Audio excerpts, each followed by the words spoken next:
Grace Slick was born Grace Barnett Wing on October 30th, 1939, in Chicago, Illinois. She grew up as the oldest child of Ivan and Virginia, an investment banker and a former singer and actress.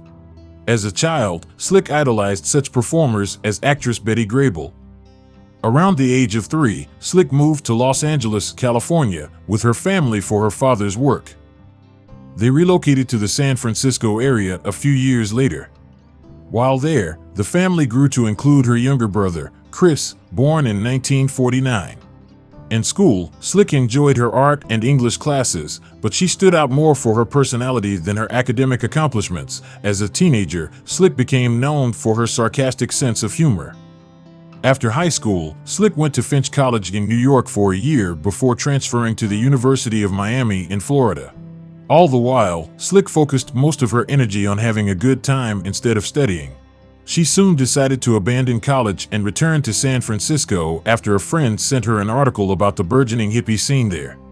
Back in Northern California in 1958, Slick took some time to find a direction for her life.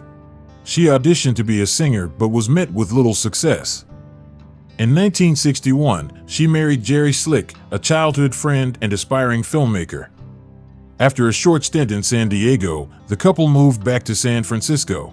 She soon found work there as a model for an I. Magnin department store, while Jerry studied at San Francisco State University.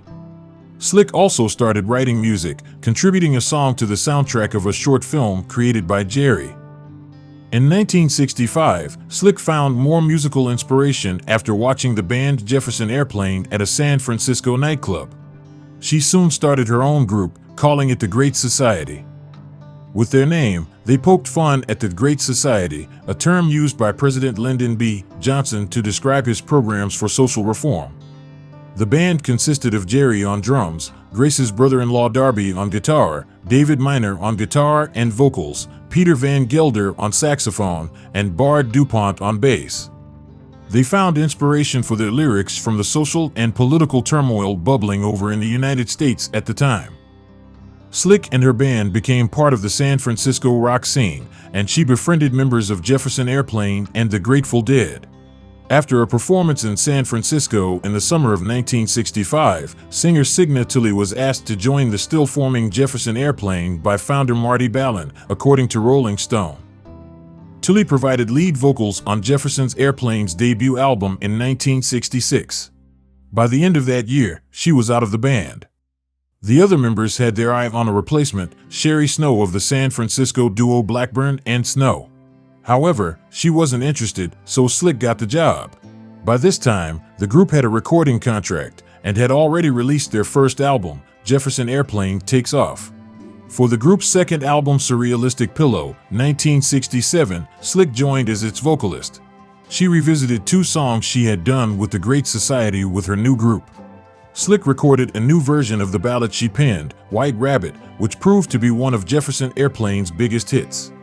She later revealed to journalist James M. Clash that she wrote the Spanish ballad on a second-hand upright piano filled with broken keys. In addition to White Rabbit, the album also featured the hit Somebody to Love, which was written by Darby. With Slick as their frontwoman, Jefferson Airplane appeared at many of the music festivals that defined the late 1960s, including Monterey in 1967 and Woodstock in 1969. Slick's vibrant persona was admired by fans, and she quickly emerged as one of the most well-known personalities in rock during the 1960s. Offstage, Slick lived in the spirit of the era, engaging in drug experimentation and in romantic dalliances even before she and her husband officially split in 1971. She eventually got involved with Jefferson Airplane's rhythm guitarist and singer, Paul Kantner.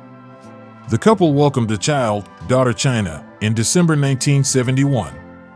That same year, Slick released the album Sunfighter, 1971, which she worked on with Kantner. In 1971, Slick, pregnant by her bandmate and lover Kantner, delivered a baby girl in San Francisco's French hospital. As she held the newborn in the aftermath and afterglow, a nurse came into Slick's hospital room, holding a framed certificate that looked like a high school diploma. The nurse then pointed to an empty line in the document. "What is your baby's name?" she asked. Slick, noticing that the nurse was wearing a crucifix necklace, blurted out, "God." "We spell it with a small g because we want her to be humble." The nurse, curious if Slick was serious, asked the rock star to repeat the name. Slick had been kidding, but she confirmed the choice, which the nurse haltingly jotted down. Slick then explained, when the nurse was through filling in the irreverent name, she ran to the telephone to call Herb Kahn, the San Francisco Chronicle newspaper columnist, who published Slick's joke as fact, thus spreading it around the world. As for the baby's real first name, as Snopes reports, it's China. Slick struck out on her own with 1974's Manhole, but neither effort matched the success of Jefferson Airplane. Around this time, Slick and Kantner formed the group Jefferson Starship, which featured some of members of the Jefferson Airplane. The new entity enjoyed some success with 1975's Red Octopus, 1970 SIXS Spitfire, and 1978's Earth. In 1976, Slick married Skip Johnson, a lighting director who had worked with the group. She quit Jefferson Starship 2 years later, after their tour in Germany. After a brief stint in rehab from alcohol addiction, Slick returned to music with 2 solo efforts, Dreams and Welcome to the Wrecking Ball. Within a few years, Slick rejoined Jefferson Starship, which had taken on a more mainstream rock sound. The group changed its name to Starship after Kantner's departure, and it enjoyed such popular hits as We Built This City and Nothing's Going to Stop Us Now. Slick briefly retired from performing in 1988 before reuniting with the original members of Jefferson Airplane the following year. The group went on tour and produced 1 album together. By the 1990s, Slick had given up performing. She was inducted into the Rock and Roll Hall of Fame in 1996, and she wrote about her rock and roll experiences in her 1998 autobiography Somebody to Love. Finding another outlet for her creativity, Slick also began showing and selling her artwork. In 2010, Slick released a new song, The Edge of Madness, to benefit the fishermen affected by the disastrous oil spill in the Gulf of Mexico.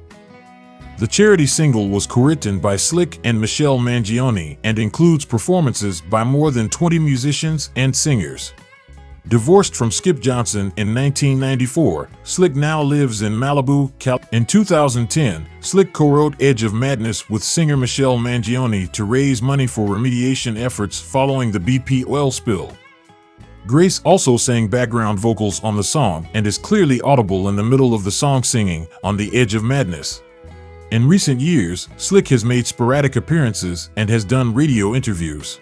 She accepted Jefferson Airplane's Grammy Lifetime Achievement Awards in 2016 and made an appearance for the unveiling of the band's star on the Hollywood Walk of Fame in 2022.